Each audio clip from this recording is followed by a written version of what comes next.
Energy for you, Juan.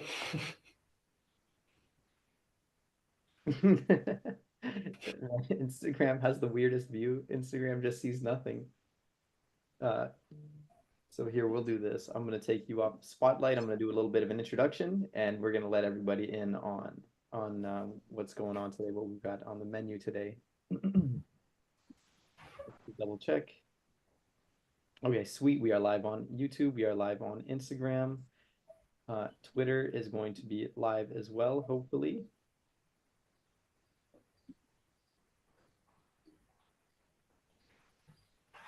And let us click the record button. Okay, good morning, good afternoon, and good evening to everybody that's tuning in today. This is Jalal Ibrahimi from the OSIS team, and it is episode 5 of OSIS University. This series is all about bringing people into the Web3 space, whether you're an expert already or you're very, very experienced or you're brand new to the space. The goal of this series is to really break everything down, remove all of the mystery and all of the confusion and all the technical parts of it, and make it super simple for everyone to get into and understand. Most of Web3 is a whole bunch of useless jargon. They're trying to just like impress you and try to get your dollars. A lot of these different projects around, but we're here to break all of it down into what's real and what's true in a way that you could even take this conversation and share it with your grandma and she would understand. So today's episode is about white papers and about doing your own research. You know, when you see people say DYOR, it's actually what it says in our bio on Twitter as well. DYOR, do your own research. Make sure that you make an informed, educated decision when you get involved with something. Today's call is about doing your own research and knowing what is legit and what is not. And this is going to be a great video for anyone that's like whether you're a retail investor or you're a person that just loves Web3 and you want to get more deep into it and involved with it. You want to find good projects to get involved with, good communities, or you are a creator and you want to build your own project. This episode today is going to do a deep dive that will be valuable for all parties, and we're doing it with a special guest that I'm going to introduce in a moment. But he's been an OSIS community member and an archangel for years, since basically the very beginning of the project. I've seen him grow so much in the last few years, go through everything that he was going through. He had this project from way back then, and it's starting to become a reality more and more so as every day goes by. He's taken everything from in here, and as a creator, he's taken the leap to put that all on paper to present to the world and to give everyone else something that they can hold on to and understand and join the movement. And that is a white paper. So without further ado, I'm going to bring him on. Tiago, please give a quick introduction about yourself and let the Uh, people know about you before we dive into the actual white paper.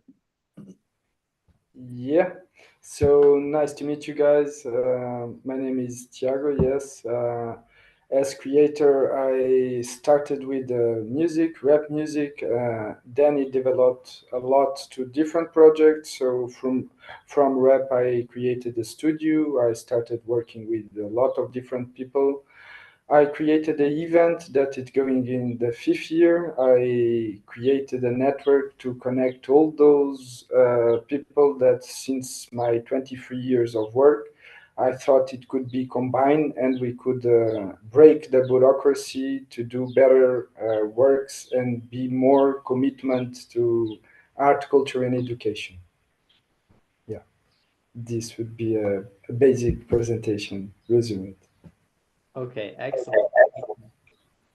Let's just spotlight here. Okay, sweet. Yeah, man. Thank you so much for the introduction. Um, so let's dive into this.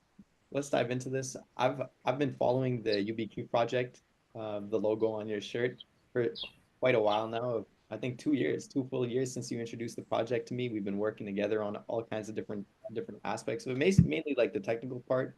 I don't know. I know we talked about tokenomics. I know we talked about uh, a little bit about the revenue model side of things because you were like, okay, I want to hone in and I want to make sure that this project makes sense for people from a financial side, from a Web3 side, a technical side.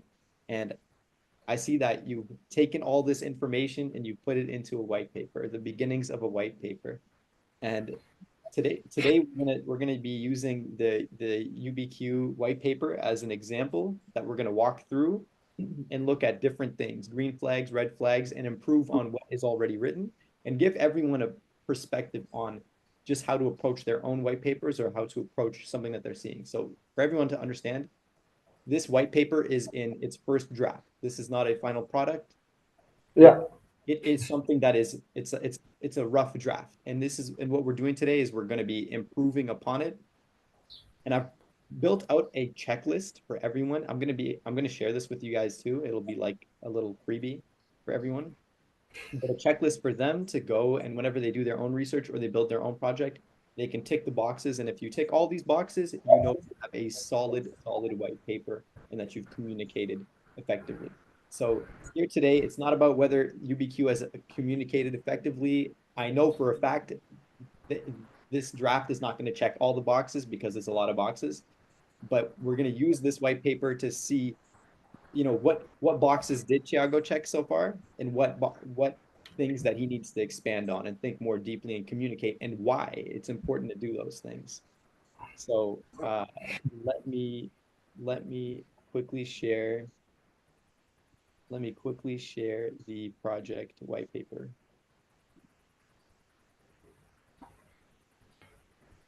Share screen. All right, let me know, guys, if you can see this. Yeah.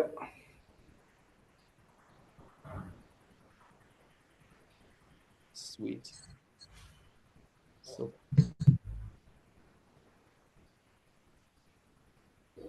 white paper is for what? For us to understand? Yes, sir. White Manuel, the white paper. Great, actually, great question. Great question. Okay, so to start off with, for those who don't know what a white paper is,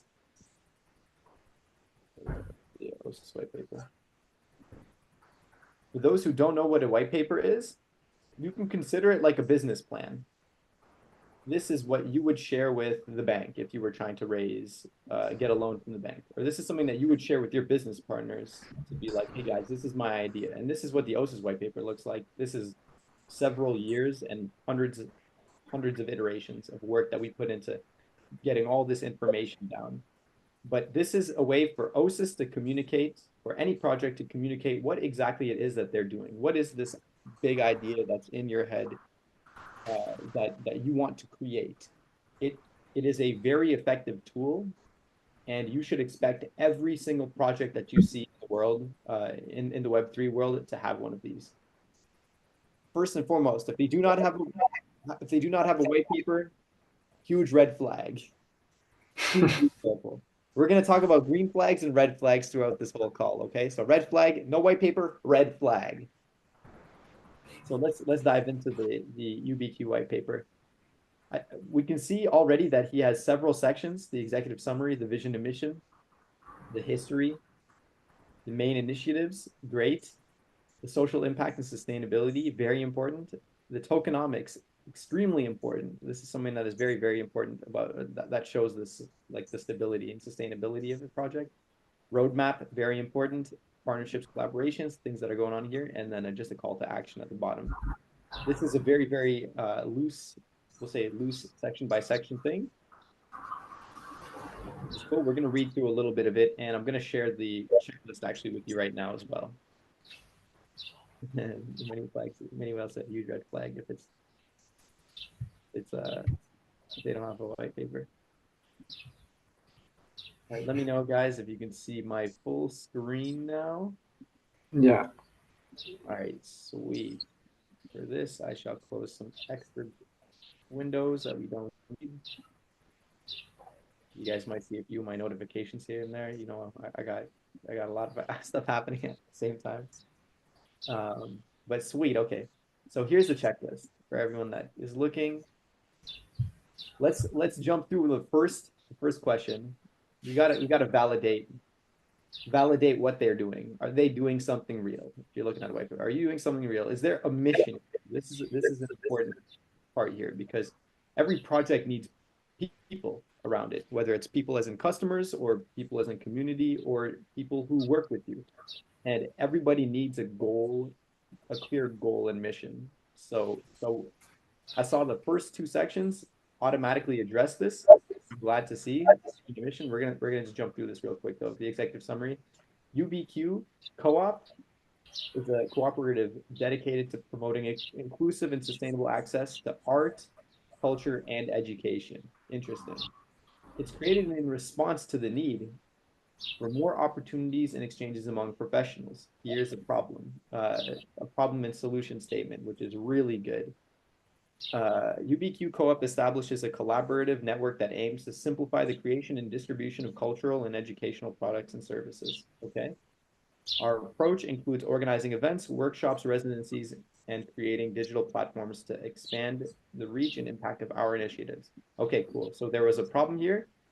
Problem statement, the fact that professionals need more opportunities and exchanges in the art community, art, culture, and education. And then the solution is here. And the solution is solving it through organizing events, workshops, residencies, and creating a digital platform. The vision and mission, to put clearly, this whole thing is to create a world where art, culture, and education are accessible to all, valuing diversity and promoting positive social impact. Okay. The mission is to foster mutual aid and reduce barriers to the production and distribution of art, culture, and education. We utilize the circular economy, okay, interesting, to make products more economically viable and minimize environmental impact. Okay, the writing is well done, I would say, first of all, and the fact that you are doing something obviously real and there's a mission here is good, is great. So we're checking these first boxes, which is fantastic. Now, the next question a person will have that we must, or that UBQ has to answer is, how are you doing this? Circular economy? Like, how do you create a world valuing diversity, etc.? So this is what I would expect. This is what I'm going to be expecting reading further into this. Now let's see if the white paper answers these questions. So a green flag in this in general, when it comes to like the mission and the validating a project, is there a transparent communication, or is there overpromising? Are there realistic goals in a plan? Are we seeing something that like you can measure when you look at it? Are you personally able to be like, oh, I understand it's step 1, 2, 3 or step 10, doesn't matter how many steps, but does this white paper show me that like taking these steps, we're going to arrive here? That's the question. And are they promising the world, or are they promising something realistic in what they're doing? Like if you read a white paper and someone said, we are a project that is going to give everyone superhuman abilities like Superman. We are developing a genetic mutation, and we're going to do it. We just need $1 billion. Like if that's what they're saying, and if they're like, oh, and if you give us $1 million, we're going to make you a superhuman in 100 years, or we're going to make you superhuman. They don't say when. Then you're like, okay, you're promising some bullshit right now. We all know that's like some Yeah. especially when it comes to profits. If someone is promising profits, if you go to a website and they say they invest now, get 1000% APY or ROI. If someone says they're gonna 10x your money before you even buy in, before they even have a product, red flag, big red flag. So I'm glad that the white paper is not talking about profits or anything like that yet. Profits and potential have to be communicated in a very delicate and transparent way for people. This is red flag, red flag. Okay. So we're gonna check these boxes off later. We have other questions here too when it comes to fundraising. like what are people investing to and how can people get involved? Well, first we're going to look into the history. The story of it was that it was founded in 2010 by Tiago, and he identified a need to organize his life and realized that many around him shared the same need. Since then, UBQ has grown into a collaborative network dedicated to facilitating access to art, culture, and education. So here I would add, hold on, add social proof. How many people has it grown into? Okay. Yeah, like what is the progress already? Am I am I coming into an established place? Do other What people you mean established place?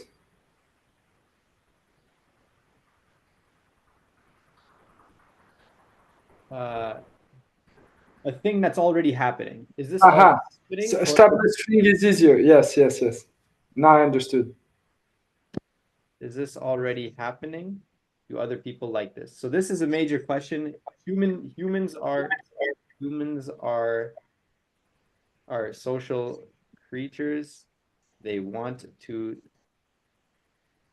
see if something is validated by others already. So this is the question.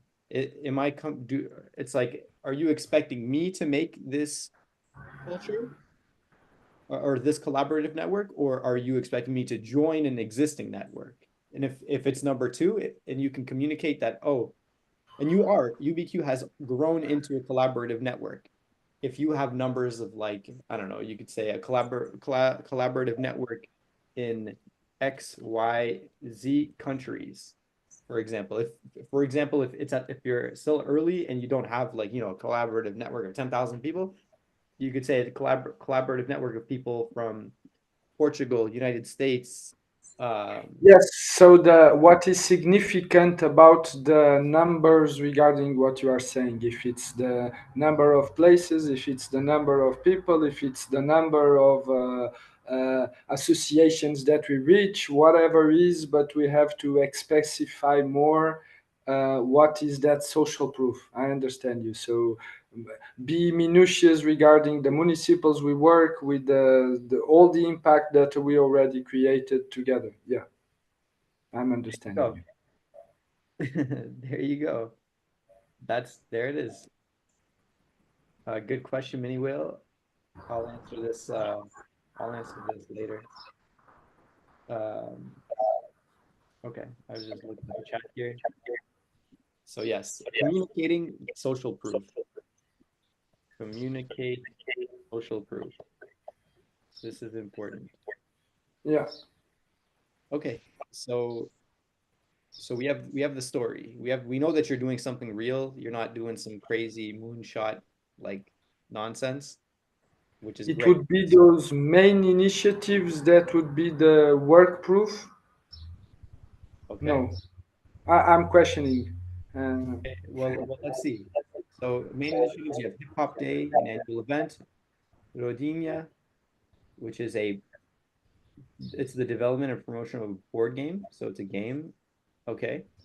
Workshops and residencies, practical workshops on traditional craft techniques, and an artistic residency program. Okay. To develop projects with UBQ support. Okay, very interesting. And there's digital development. So you want to create apps and websites to expand the reach of your services and events, transitioning our product distribution network to digital platforms. Interesting. So you say product distribution network. yeah, What is this?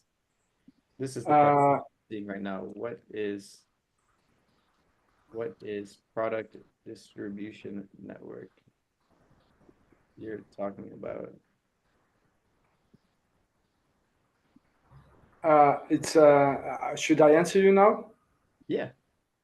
It's the local products, so the ones that we consume. We started to people came to our house, friends and people we met, and they started also to reach the products that we eat, that we consume, and that we produce. So it's one of the areas of the cooperative. It's the ones that are members of the coop can have these products. They are unique products because normally they are not 30,000 of breads, 30,000 of soaps, but they are the best quality products we can arrange, and they are very limited. So it's to the ones that are members of the coop. Cool.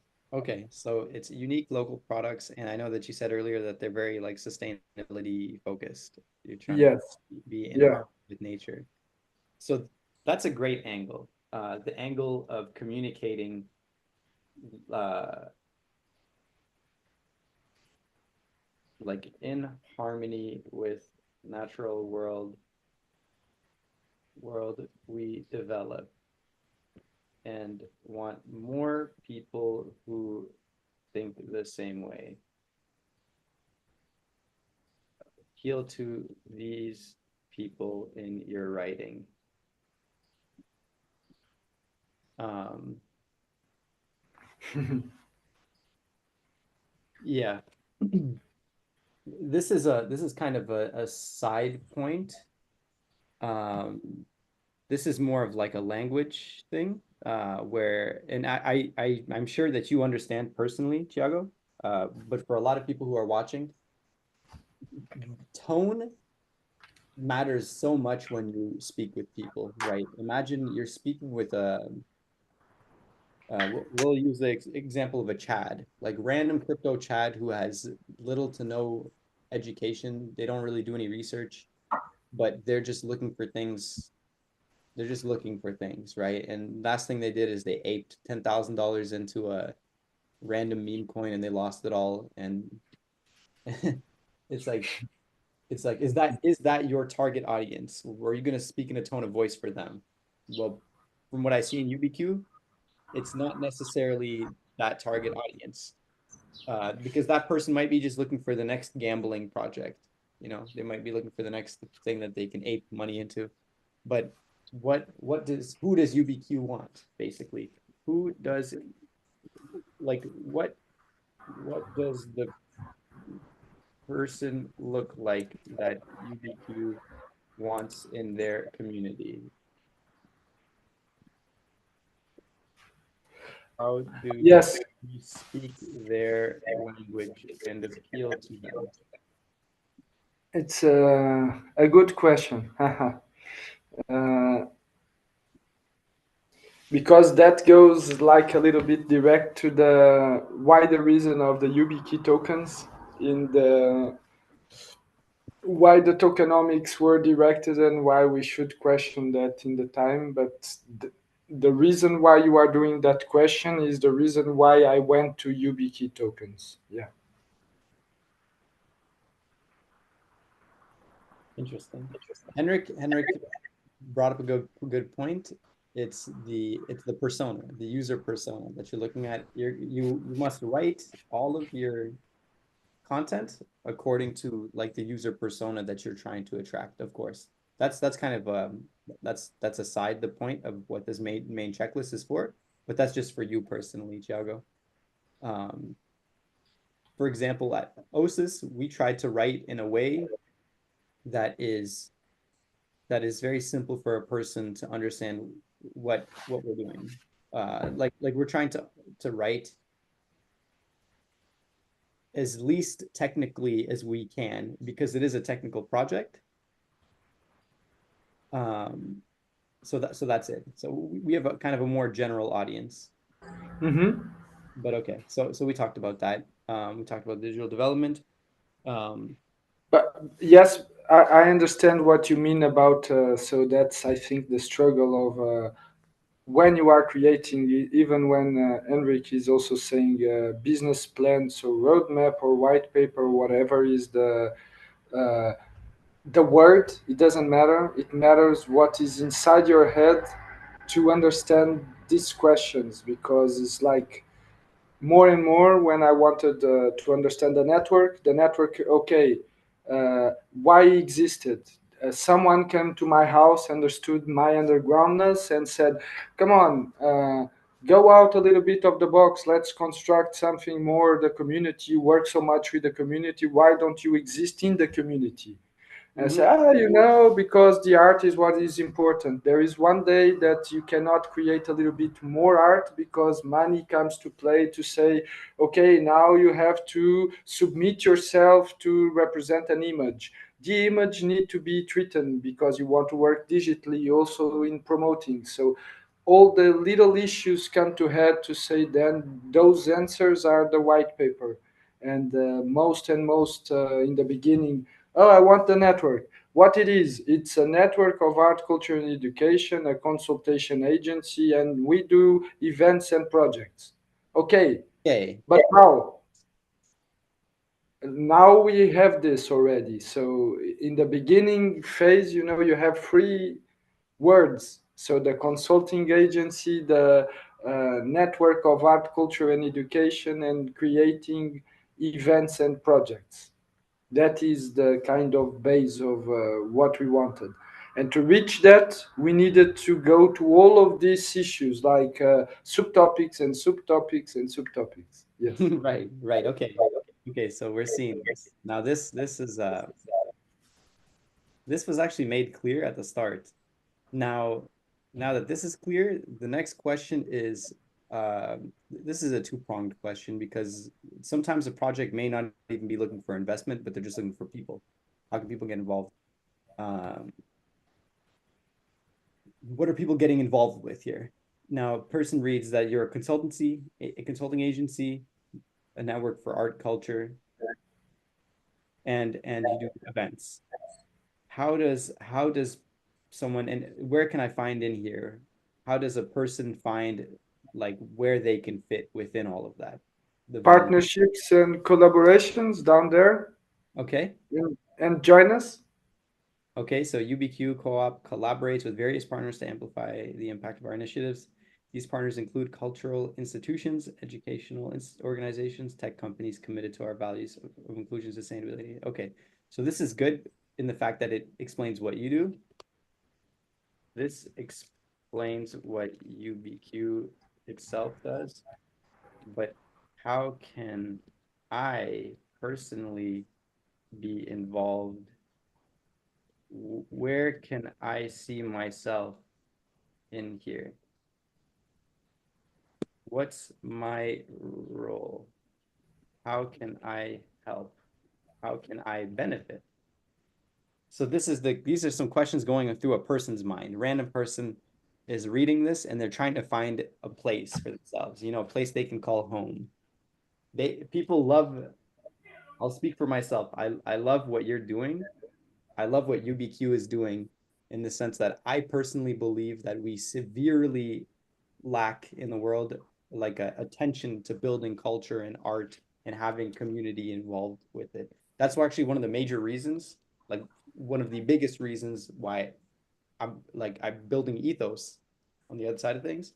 It's Yeah, because of that. It's like, yo, we need more people to come together. We have yeah, like the world is sick as a result of like a lack of exactly what you guys are trying to build. So how can from a person's perspective, I'm like, how can I be in here? Where is a place for me to be in here? I see a roadmap and I see uh, the tokenomics. What is yeah. UB looking for from people? Well, it's a like a good question again. That is based in the growing of our conversation. Can you go a little bit down for the question where you were? Yes. The Because how can I personally be involved now? The more and more I wanted to create the symbiosis that is, if we go less for the money of what is making us do what exactly what we don't want, uh, we could do better projects. So how can a person be involved? So, for example, the hip hop day, we have a lack of money. I never been used to ask for services or things that are out of my network. So Right. people that would like to gather in the network would understand our necessities. Of course, the first one is money, because it's easier to transform money in whatever is the rest. But then you have all the rest. If you have any service, like if you are a designer, if you want to make a better quality of our website. So regarding physical goods, we are very good served. What we need is to pass our message to the world that exists in Web3 and that exists in the rest of the world, for the ones that relate. For example, we had that conversation with one of the persons in OSIS. Yeah. So she wanted to support Ubiki. And she even told me, okay, let's not talk about the tokens. I want to help you guys in what you do. The only way I see for now is that I can share a little bit of my economic because I have it. If I didn't have it, how could I support? So Yes. if you are not in Portugal, uh, and you would like to help, come to the Hip Hop Day and make it better. If you want soaps, cheese, olive oil with the difficulty that is needed to be transported to your country, be very welcome. So there are different ways, and we are opening like a guest list, or a way to start engaging with the community that didn't know none of us, because in the beginning all the community is more local, even if they are foreigners in other countries. Got it. Okay, so the three answers I got here is invest, to buy products, or to join events, culture, like to join events and community. These are the three ways are that should be communicated uh, in the white paper. So okay, that's great. It could even be a section. Make a section, make a section that's like, how can I participate? Invest, buy products, join events, and community. If you made a section literally as simple as, or or be a member of the cooperative. It's the only one. Yes. yeah, because I see that you want to people to also like duplicate this system. Someone in like the United States could duplicate your system and start building community there under the same banner of UBQ, right? Yes, it's like we don't need to. We have free sentence that is actually our banner. That is everything is questionable. Nothing is really bondless, and no one has exclusivity. So it's the base of our understanding that we have 10 adjectives that is our base of values. And if you really live those adjectives, for sure those three sentences makes a lot of sense to you. Okay, great. So this is cool. This is an interesting angle to take on because this could be something that okay, so a good friend of mine is she works in a corporation that is it's a growing corporation. It's a traditional company and they're in like construction, and something that is her job is that she must bring as much culture, art, and community as she can to the employees. It's like hundreds of people, and they want to make it a workplace that has some soul in it. And they need this guidance. This guidance, they pay people for this kind of consulting to be like, what can we do for our company that will bring more community vibe to it? The obvious answer is like, oh, host a barbecue. Just give them some food for free on a day and let people hang out. And they'd be like, okay, here's $10,000 for that suggestion. And these corporations will continue to do that because they need a way to bring some life into what they're doing. But Yes, and that is almost what I do every day, creating games or associations of things to elaborate the way you communicate in the poetry club, for example. It's a way to do poetry and to slam poetry. But my objective is that you do poetry and slam poetry that is made there. And to make poetry, it's people appearing from 8 years old, from 72 years old, from whoever. It's a free club. And my thing is, I create games of words, so then become a poem. So they are inspired easily to, that there is a moment you say, oh, things come above. What you want, peace and love. What you say, come again. And I say, till the end. So you do a very basic. For me, it's natural. For them, it's not. Maybe if I would ask you, you say, uh, so if you say, okay, rhyme about OSIS, do a very basic rhyme. Maybe it would be easier because you have already a natural team. We created a bond, Yes, uh, I like this. and and that objective, as you're saying, I love to do those little inspiring things. That is to create games. So thank you. That is a very nice way of seeing things. Yes, I'm looking at it from the perspective of like, we got to make some money. wonderful. Henrik said a really good point earlier, and he was like, "This is why the revenue model needs to be set and planned. We got to talk about money very early, and it's because all of this is important. Well, no, all of this is important, right? Like we've already established, are they doing something real? Yes, they're doing something real. Is there a mission here? Yes, this mission has value. This is important. This is something that the world needs. And so, and so anything, anything requires energy and anything requires like resources to do that. That's why we have to plan. In any white paper, there has to be a clear uh, like a clear financial section. And this is something that gets a lot of people in Web3 because people don't really know how to build like a sustainable revenue model or a sustainable business plan where uh, where they can get not only people to buy in as investors, but also as like a product or as a customer, something that is truly sustainable, long-term thinking, exactly. And So that's why we are here. In the sense, I can share just 1 minute. That was before I went to the issue of blockchain. I was just an artist. That I learned very earlier how to create my own economy. So for maybe 10 years, I don't have a bank account. I'm not saying this is a, well, wonderful, are you a marginal? Not in that sense, only in the sense that I said things in the system that are corrupted, I don't agree. So how I would find my solution?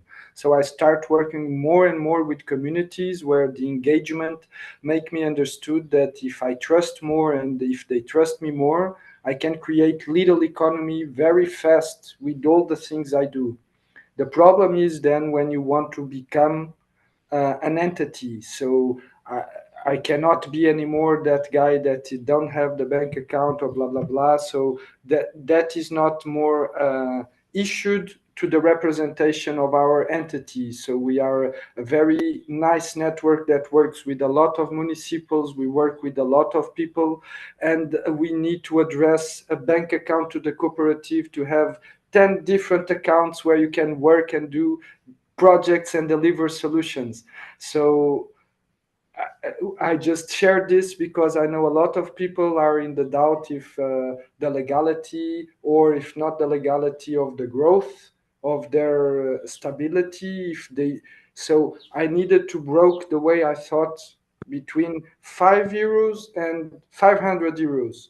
Now I am in the scale of maybe between 500 and 50,000. So different issues, different way of doing, so different learnings. It worked for me in the past for the 5 to 500, but now I have a network that I represent and I work with a lot of different people.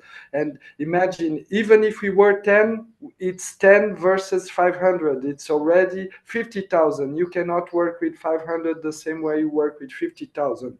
So Of course. in the last 4 years, what happened in my life is that blockchain helped me understood why we artists run away from economy. It's very horrible, but is needed because it's also about how you modeling yourself for that growth.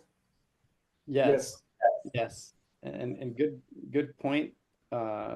Because yeah, it is very important to do this, like Henrik was saying early on. You got to really think through this part of things early on to make sure that it's sustainable, that it's realistic, and that it also aligns with what you want to do. Because for example, these things, the red flag is projects that only generate more value with more people buying into it, meaning that it's a pyramid or a Ponzi scheme. It's a standard thing that a meme coin does. A lot of people can go and accomplish this, but does that align with a person morally and ethically? You have to really think about this. I say nobody should ever do this because it's fraud and it's a wrong. It is ethically wrong. But a lot of people in the Web3 industry don't think too hard about this. They just see what other things are doing. They see this these guys go crazy, and then they go and they jump in and they take some poor guy's money and they run off with it, or they don't have a plan to actually create a sustainable growth. As a provocative, I would say I thought Web3 was exactly to don't follow the Ponzi scheme of what we are living in our system today. So Yep. creating a dollar or euro meme coin, creating inflation and saying, "Oh, it's your fault." Yeah.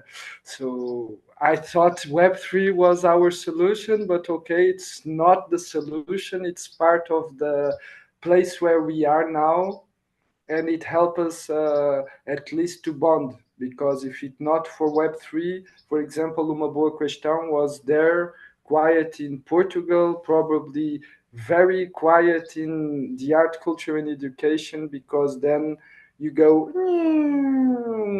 uh, and now we are here. So yes. Okay. Okay, so let's do a speed round here. I'm gonna ask you several specific questions. We're gonna see what we're getting into. So we already answered this question now. How can people get involved? What are people investing into? So we see a tokenomics section. There's a tokenomics section. To promote growth and sustainability, we've introduced UBQ tokens on the Matic network with a total supply of 1 million tokens. This token serves as a means of access and participation in the cooperative's activities and services. Okay, so this is interesting that it gives a specific use case scenario. This is a utility token then. From what I understand, this is not you're communicating that this is not make money fast money.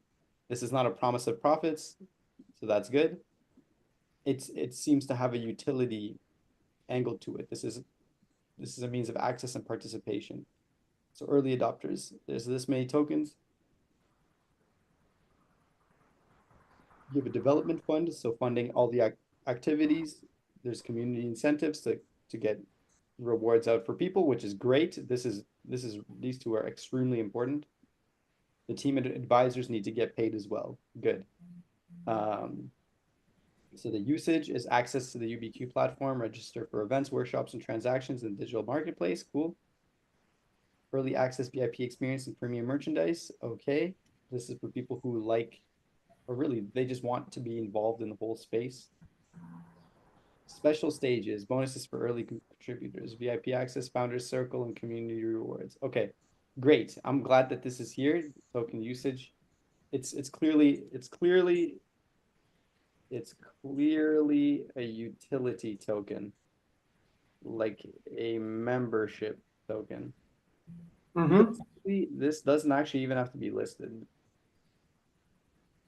This token doesn't need to be publicly listed on exchanges.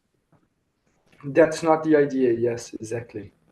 Yes, but it can be privately listed. Yeah. Own website for easy purchase. There we go. Yes, as I'm used to work with the money, I don't have a bank account. You know, all the soaps, all the things that we sold, they were sold. Of course, my network, they have bank account, they have MBWay, that is you pay by phone. So we have all the payment systems. I'm not a dinosaur, but what I mean is, by the way I understand things, if you have taxes and you have already fees everywhere to then see very small amount of what supposedly you should have, then I say it's not fair. You cannot go to any court, to any higher court, so there is no place you can contest this. So we should work in an alternative. That's why YubiKey token existed, because we needed a way to pass from money to digital currency that will not be CBDC. Yes. Okay, good. So that answered the question, what are people buying into? Not even investing, but buying into how can people get involved? We answered that question here. Now, another quick question for everyone looking at other projects as well. Do they have a legal entity, a corporation, or something that represents some kind of entity that represents the company? If Cooperative. so, it's a cooperative, you have like some kind of paperwork that says, hey, we're Uh, cooperative. Cooperative in Portugal means like it's almost a company. Well, it's a company with special rights. Got it. The cooperative special rights. So you can contract people inside of the cooperative that you cannot contract by the way of a typical company. We can have our consume products, the soaps, the bread, whatever we do, and sell it internally without needing to be legal or to be taxed or to be whatever. So we find a way of a legality to make this entity works as a representation to whoever asks us. We exist with the status, with the acta every month, and we're going to be really legal. It's the final signature with the government in 1 month. Okay, sweet. So, okay, great. So we know that what this is, and I'm glad you were able to communicate what the benefits of the structure is. This is cool. I like this because it fits with the entire mission and vibe. So this is a great thing. Question answered. Now the question here, which is also super important, is who is the team? Like who is the team public? Do they show their face? Well, Tiago is showing his face right now. He's not afraid of showing himself because he's like, he's not hiding anything. So green flag, yes, the team is real people. You can see that they're real people and you can speak to them and communicate with them. If you go into a project and you see a monkey picture, red flag, immediate red flag. It doesn't matter, like, yeah, especially early on projects without like a public team, red flag. If they're already a big project and they delivered for other people and generated value, okay, that's something else. But if it's a new project that you're getting into, if you don't know who they are, would you give money to random people that you don't know who they are and assume that they're gonna follow through with their promises? Like you don't even know you don't even know if it's a man or a woman or a child or like you don't even know what language they speak. All you see is a picture, you know? So so don't do that. Clearly the team here is public, and they show their identity. They're not hiding anything.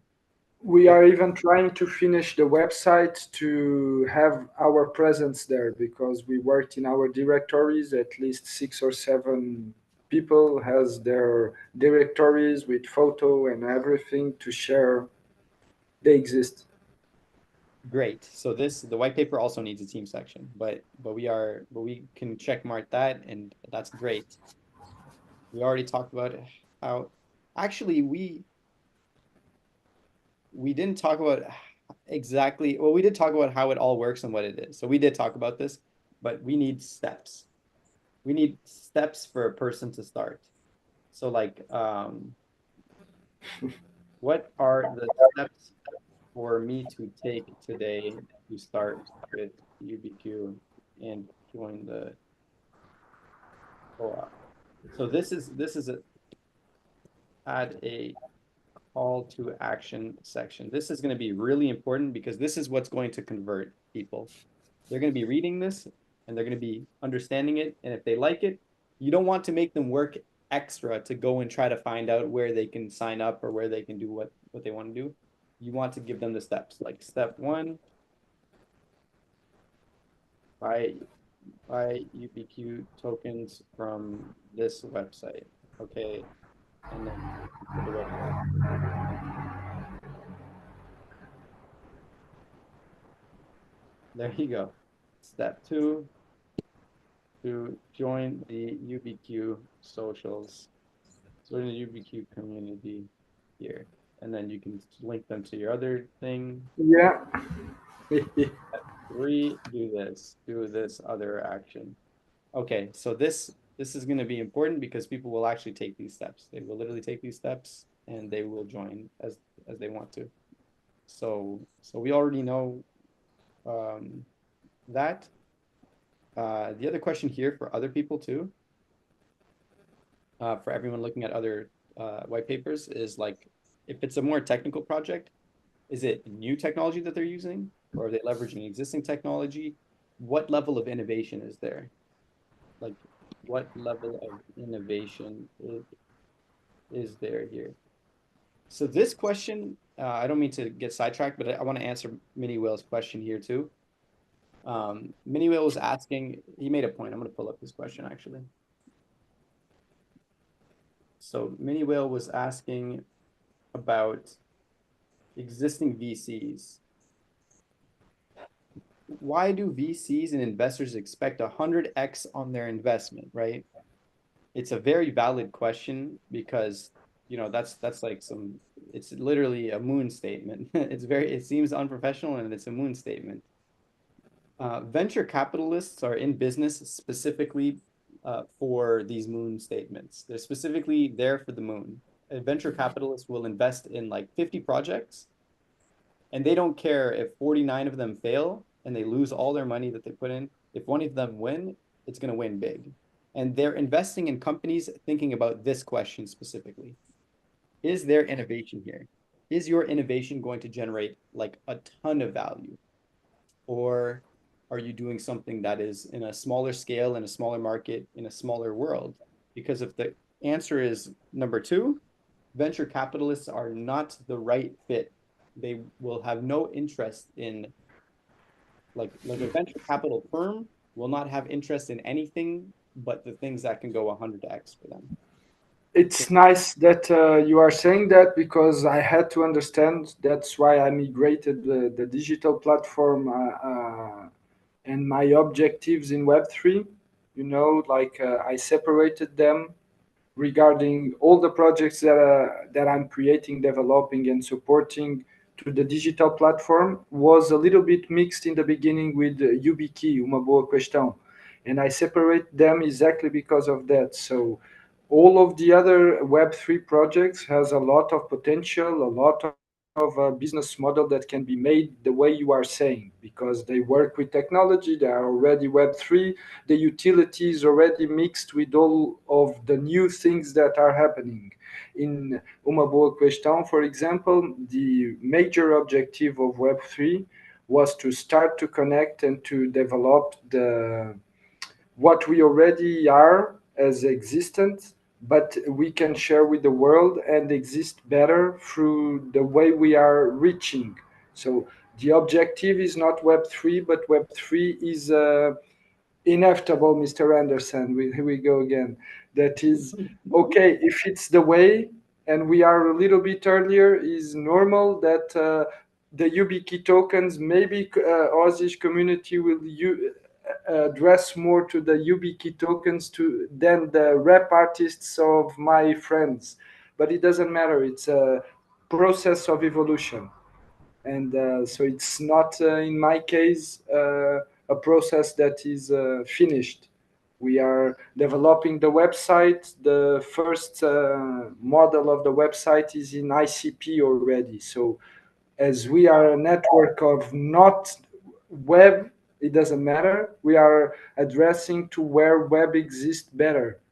And so, the Rodinha, this yes, we have the game, the physical board game that has already a website is also in the ICP. So the things that are being built in Uma Boa Questão, even so, we are trying to address more and more already the Web3 space. Yes.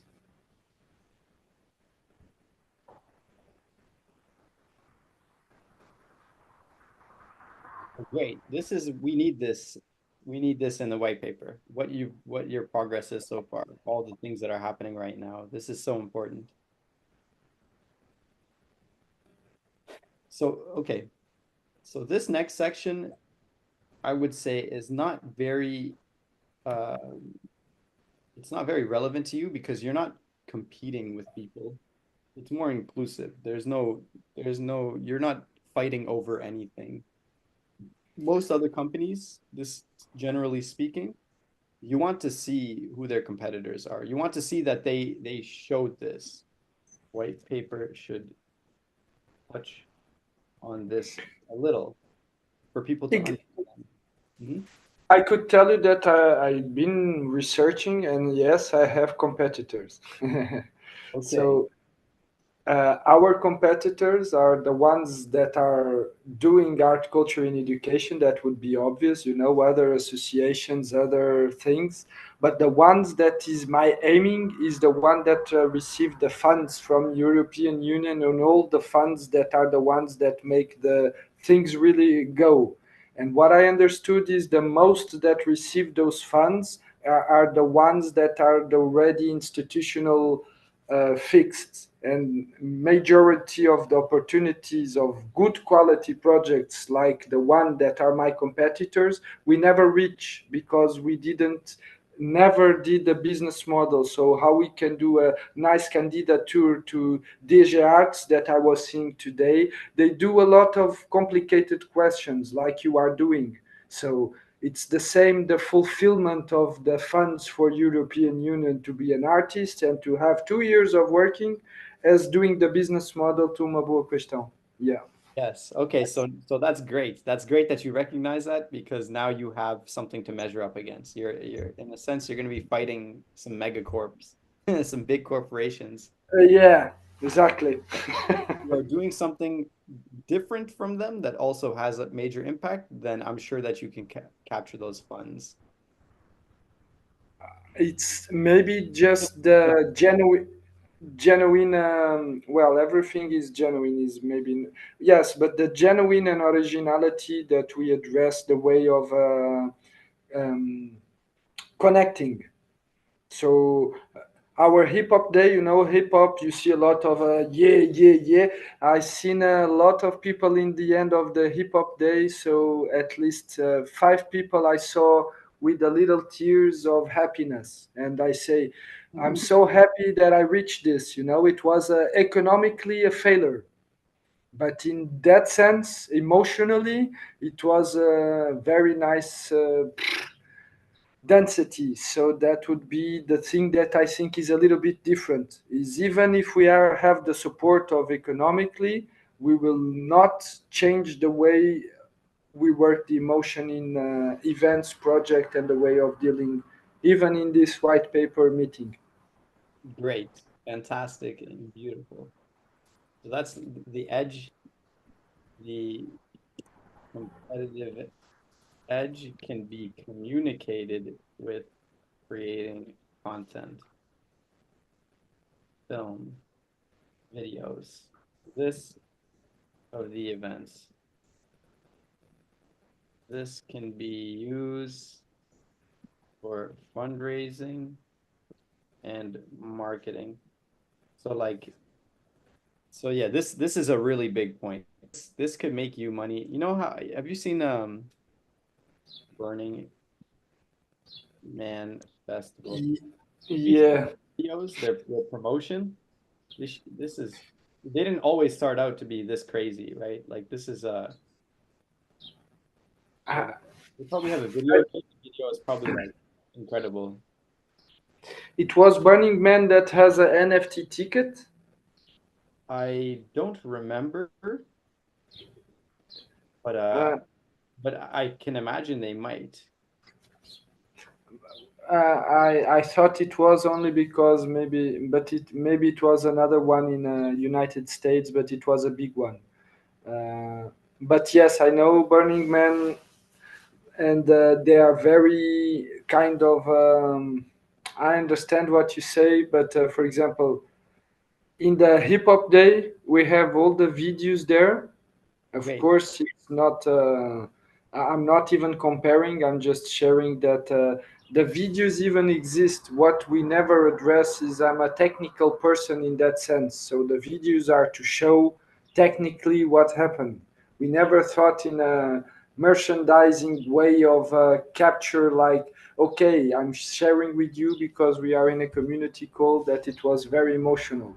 I never thought to use the emotion of my events to say, okay, this is what makes money, because it's what is the differential of what is some other events. And I thought it was only as an artist, I also have that ever that is, oh no, I do my art, is done, I show my art, and then I don't have nothing else to show. And Mhm. so I did the event, so there is the proof of the event, you see the event, and so it's done. No, you have to inspire people to say why my art makes you feel blah blah blah, and why the event makes you feel blah blah blah. And it's very uncomfortable. I will share because whoever is also watching and feeling, oh, that's uncomfortable to me. Yes, for me it's also, but we are here. But we are here. I understand. Yeah, because art should be done for art's sake, but in today's day and age, we have overstimulation, and the art that makes a person feel it's is going to end up getting the resources. And to make a Yeah, person feel, you can use a vehicle such as the content, the film, and the videos, creating promotional content. Uh, yeah, you know that very first video that we made uh for this video. This yeah. was work of art. The tattoos, the headband, the background, the eye, all of this took months to do. And this raised the OSIS over $1 million. This communicating the concept and the idea is what helped us raise when we had nothing. We had nothing at all in October 2021. But we were able to communicate a picture through art, and it's so powerful, and it moved people, and they got And involved. the sound was also good. Yeah, the Yes. sound was good too, the music and Yeah. everything. We're about to release like 5 videos that are like this, like a lot of stuff in the next couple of weeks. But Yes, but I understand that there is a lot of videos, and this one was one that I reviewed myself in the sense of it's very well produced, uh, but it has an artistical point of view, not only the commercial good, well made. It has the artistical there, and that's I'm what make me more like, yes. interested, yeah. It's original and it's beautiful and it should pay you. Your art should pay you. This is the conclusion that every artist and actually really most people around the world, whenever they feel something from art, they feel this person like deserves this person deserves it. You know, like they should be paid. People should be paid for art. And Yeah, yeah, and if maybe I'm not the one that will be paid for art in my totality, I still didn't have a job, never, in the sense of always worked for. I work as a sound technician, I work whoever, even agriculture guy, but all to support the art, culture, and education or nature. So all the projects that we've been doing. So we distribute newspaper, we uh, go for different areas to make the ecosystem better. And when we it's reach somewhere, we try to reach with the maximum of things. And if that is artistical condition, then it's what it is, because uh, we are not thinking in quitting, we are thinking in evolving and to adapt to the circumstance. Yes.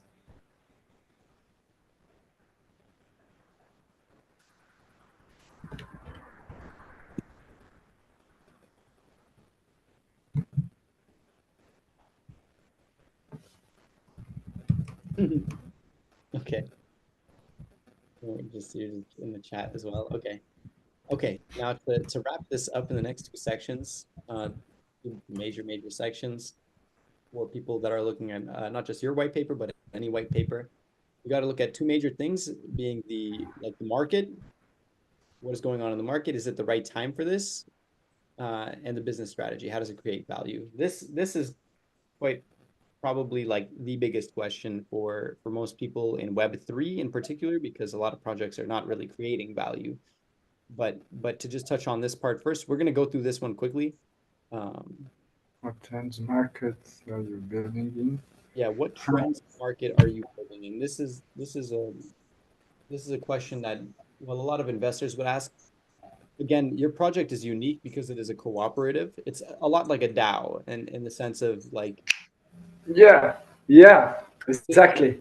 a collective project. It's not like, oh, we are going to be on the trend of tokenization and we're getting money from the tokenization trend. It's not like that. It's like, no, we're making a movement that is with people, and this movement requires resources, and it brings value to these people who get involved with it. So this is a kind of not very um, relevant to the UBQ project, but for other people and other projects, some things are dead. Like, for example, if a company is like, guys, we're gonna develop the next great NFT platform and it's 2024, and they're asking you for $1 million, like, hey man, that was 2021.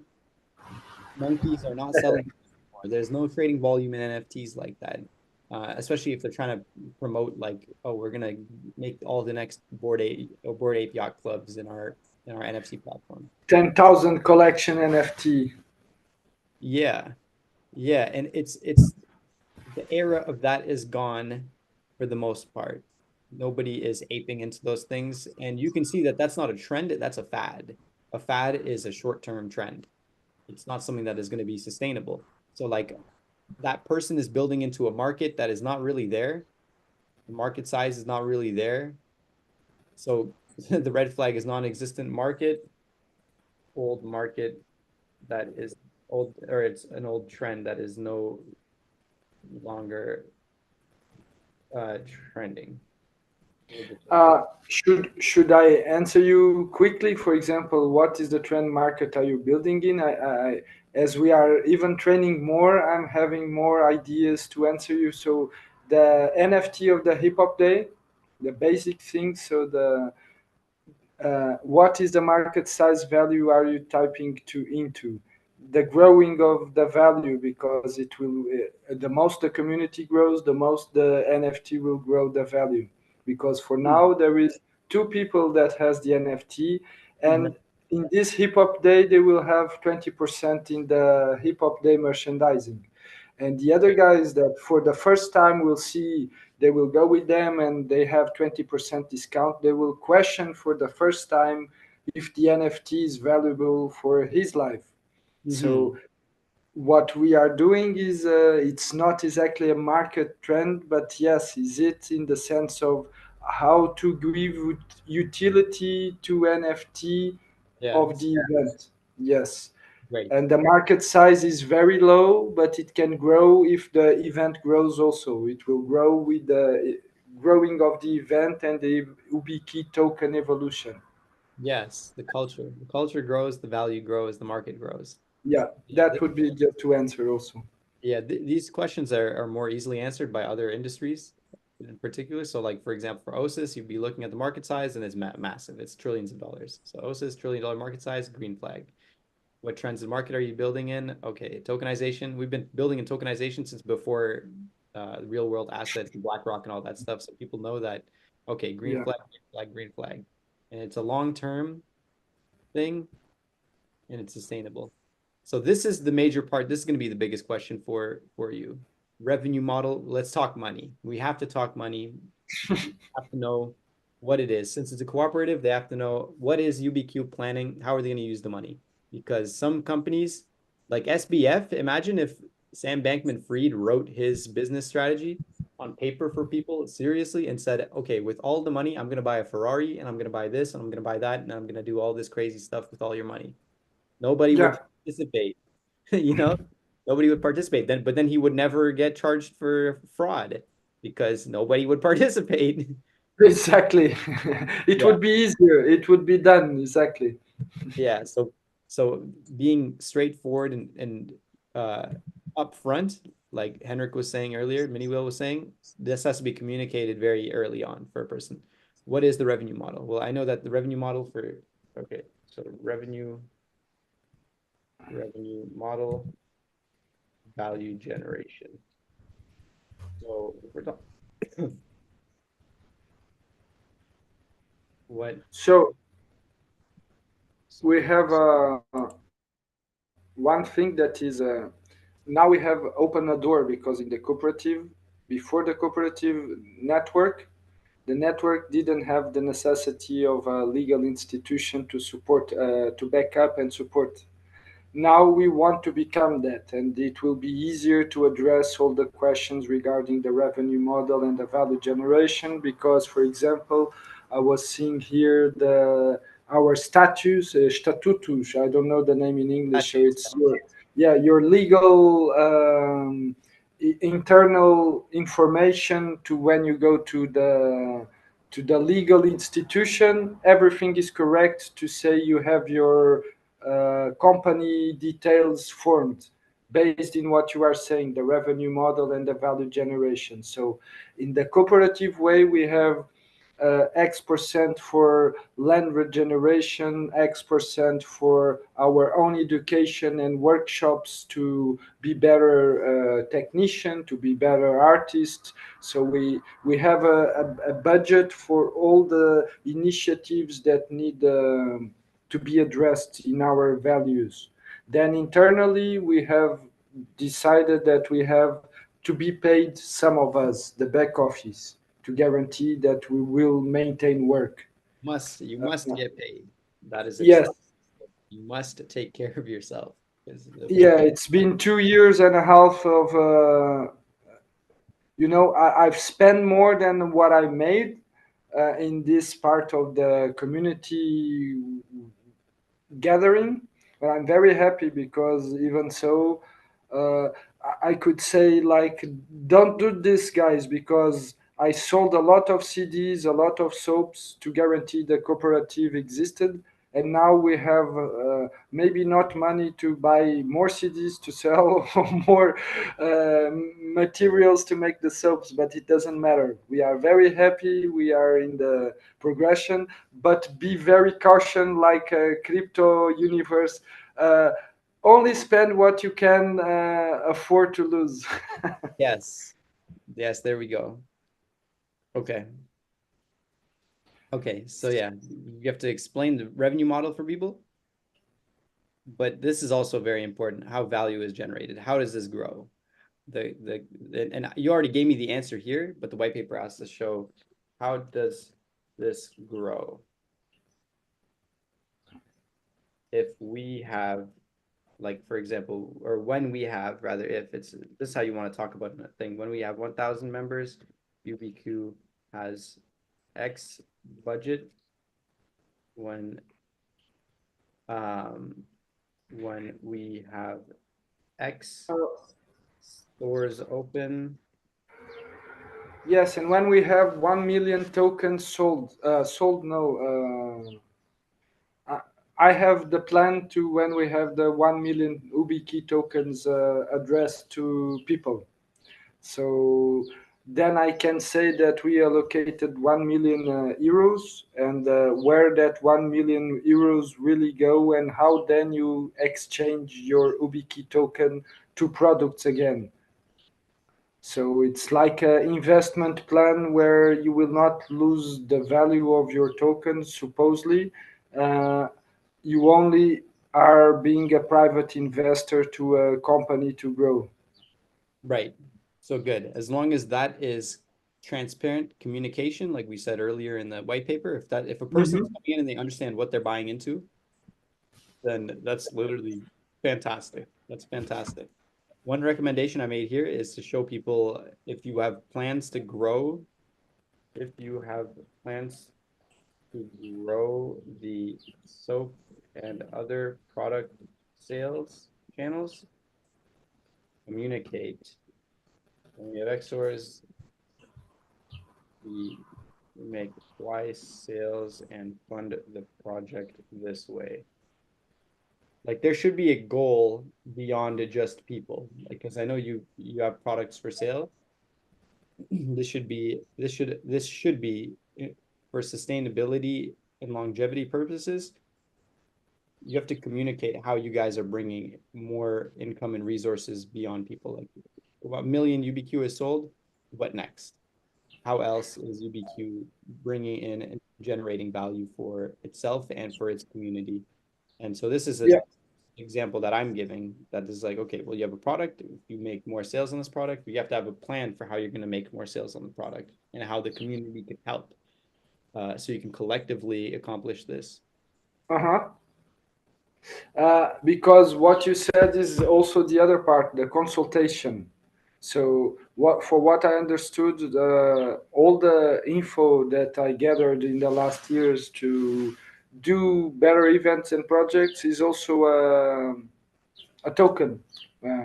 So the YubiKey tokens could also, you talked about maybe this could generate money, and I say, okay, if I would go to United States to create that, and he also would do the deal of with YubiKey tokens, it's a win-win situation. He would not spend the money he's investing, and I would receive the money, and we would all also be happy. So that could be you touched in a point that I didn't thought, but it's an yeah. Cool. Great. Great. Now, for reference, for everyone else that's watching this, trying to understand, this is such an important part that about a project. Like this is really, really, really important for them to communicate the business strategy of how does it create value. A lot of projects, particularly meme coins, we mentioned it already, they only project more value with more people buying into it. But they're doing this with the pretense that you will make more money. So if you buy in, you're going to make money because more people are going to buy in. This is unsustainable. This this meme coin stuff is a Ponzi scheme. They're not building something real that has like a long-term impact. A problem. They're not building these companies that promise you profits. They're not creating anything that is solving a problem for people outside of your community, even outside of their community, to keep giving resources towards, if that makes sense. Does that make sense? Uh, could you rephrase? Okay. Because it makes sense, but maybe it could be rephrased because I understood you, but maybe. So most companies give you a promise of profit with more people buying in. Yeah. Great companies uh, don't promise a profit, but show you they how the problem they are solving is going to generate Okay. income for the Yeah. company, which then grows its value for you as an investor. There we go. So Yeah.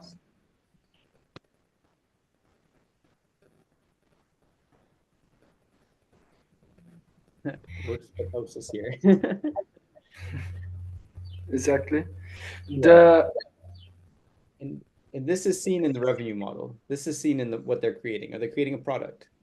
Are they creating a product or a service or a software? Are they solving a problem, a real problem?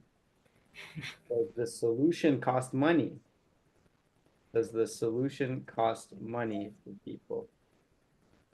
It's so simple. For example, uh, okay, here's a super simple example. Okay, no, DocuSign. People were faxing we're faxing each other and going to each other in person to sign contracts, and it takes a lot of time and energy. DocuSign said, you know what? People spend so much time trying to get a contract signed. We can make this easier by allowing them to do it over email. They created a product. If you invested into this, you were understanding that DocuSign is creating a service, a product, service, a software, and they get paid. And they get paid. They're like, look, this is our plans and pricing. This is what we're going to charge people because we know real estate. Great example. They're like, DocuSign is like businesses like real estate companies. They need to get tens and dozens of contracts signed.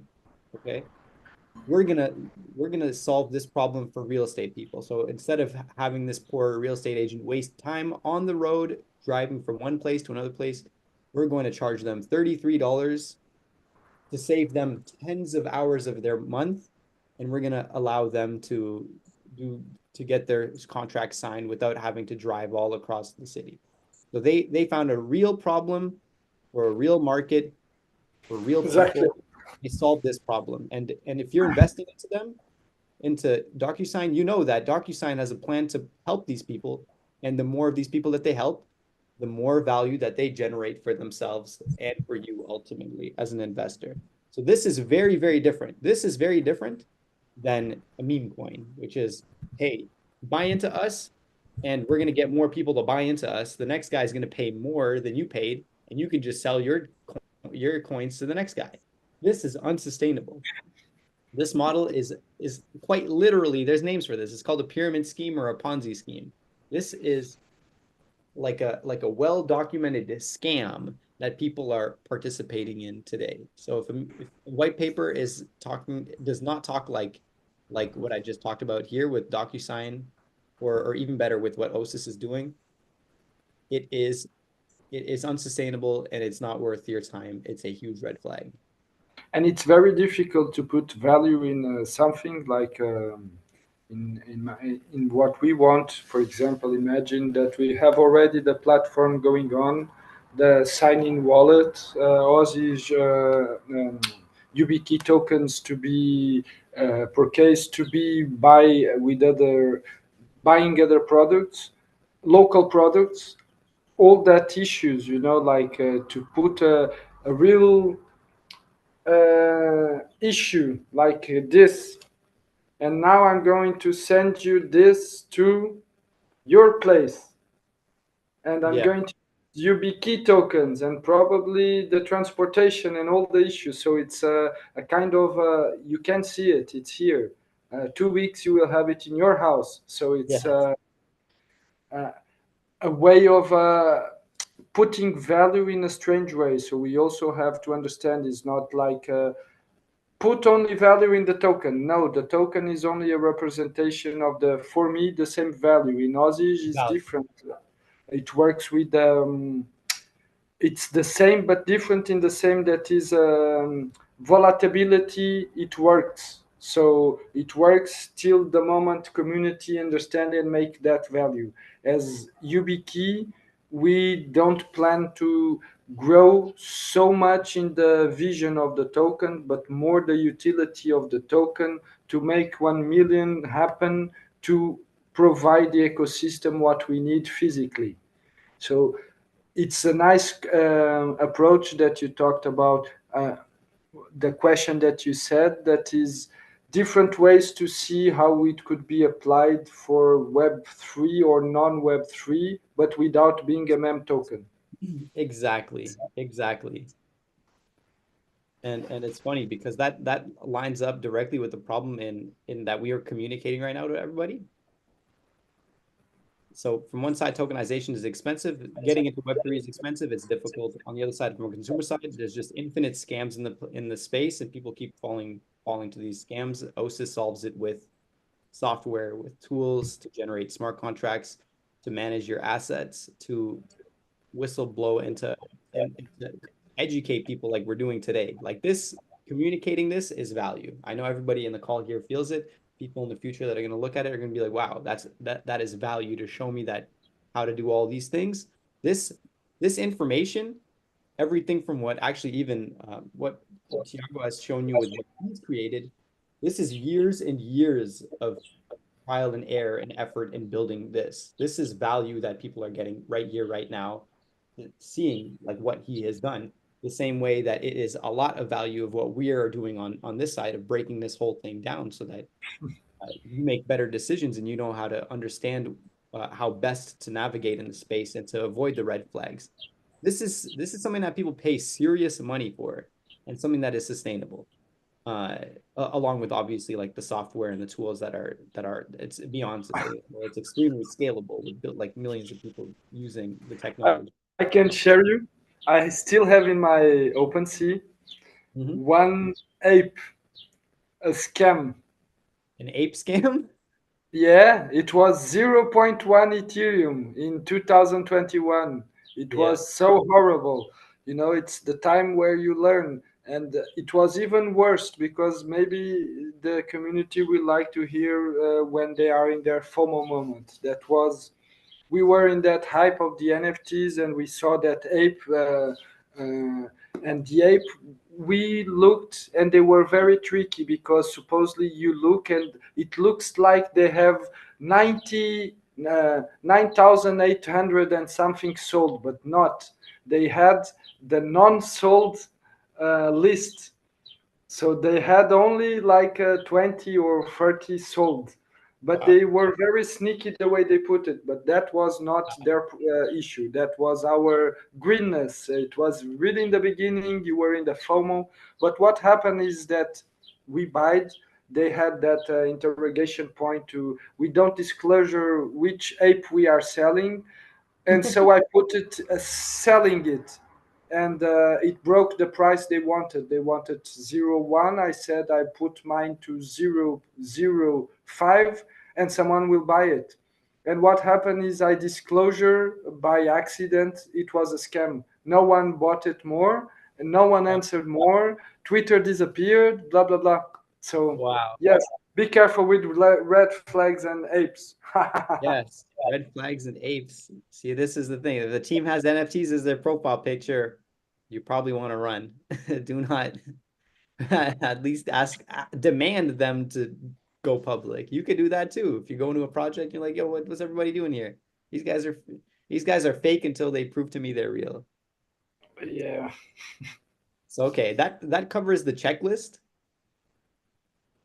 and the points here. I'm gonna share this checklist. I'm gonna build actually um a much more expansive checklist. Here we go. Expansive as in like not expensive, but expansive as in there's gonna be more details.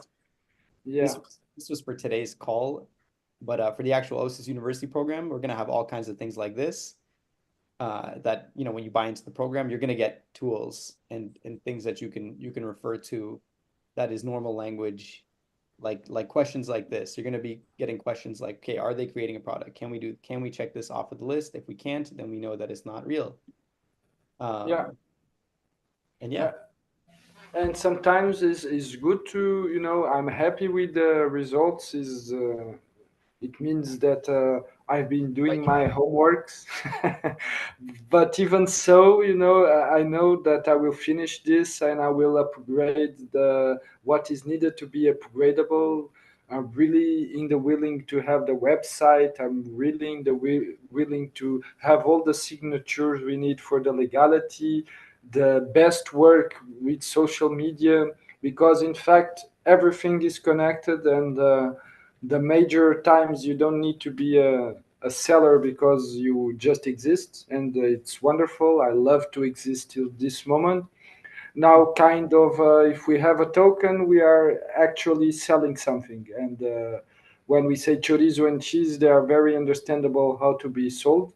But then we have, yes, the consulting agency. We have a lot of service and a kind of knowledge to share with the whole world, and it can be based in a business model. Yeah, beautiful, wonderful. beautiful. Yeah, Juan said, damn, this takes quite a bit of uh dotting of dotting the I's and crossing the T's. Not easy to build a business and roadmap. Thanks for the lesson.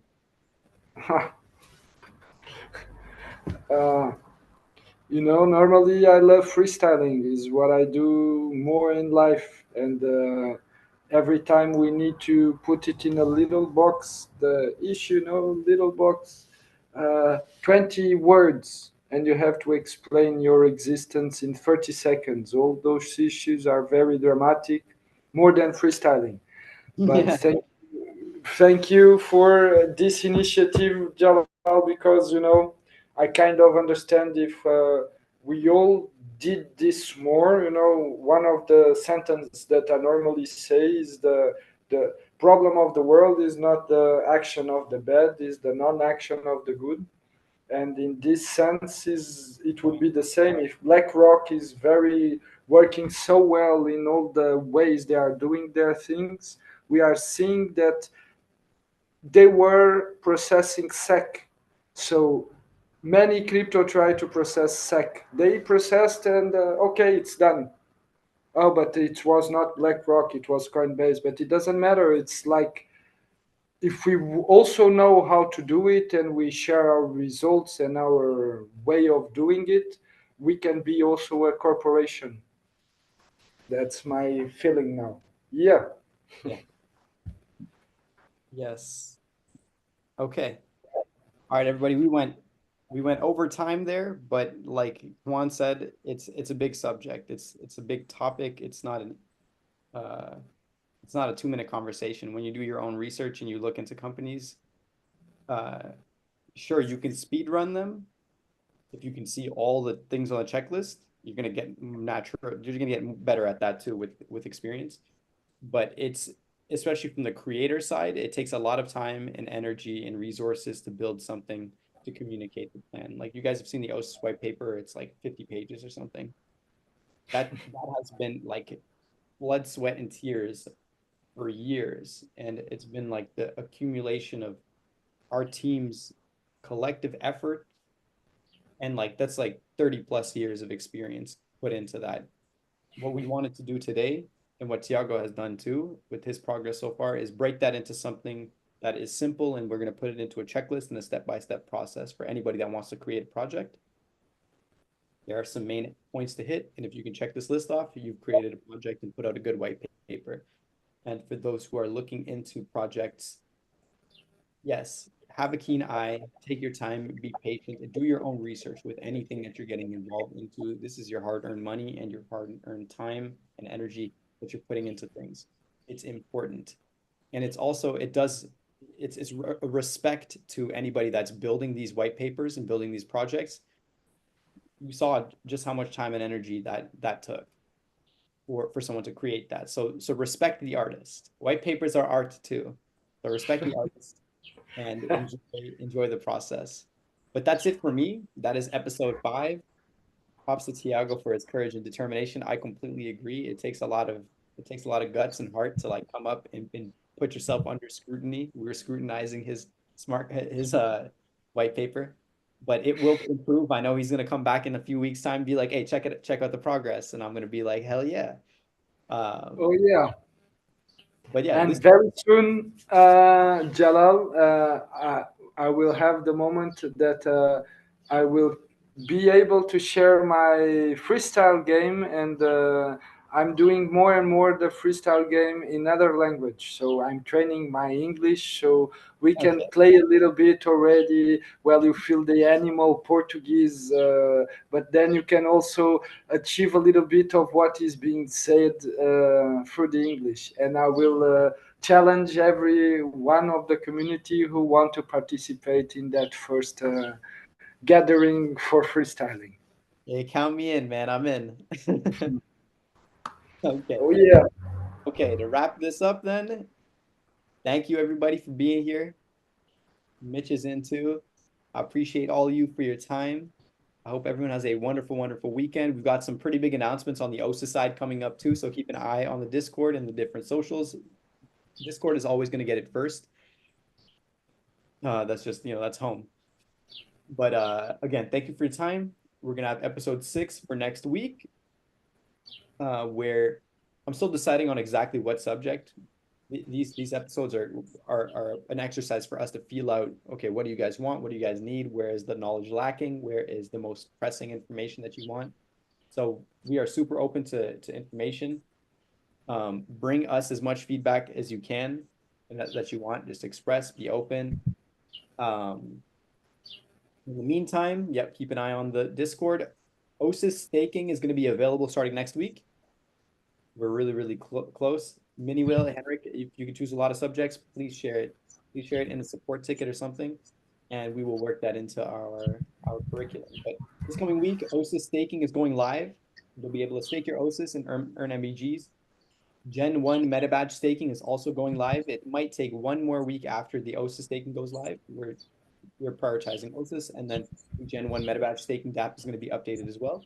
So we'll have 3 staking DApps public, and as well as the MBG presale going live. I did a deep dive with Juan and a few others, Tiffany as well, and Dominic too, about the Apotheosis blockchain and everything that it represents and what we're building.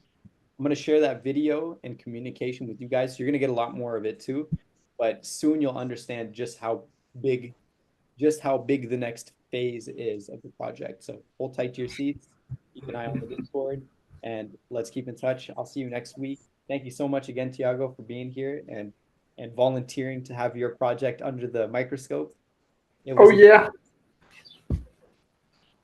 thank you very much, Jalal, for this wonderful meeting, guys. Whoever wants to go for freestyling, let's go in Discord to chuk each other's to make it happen. And for the rest, we already know us a little bit, and let's connect. Ateja. Okay, have a good night, everyone. Bye.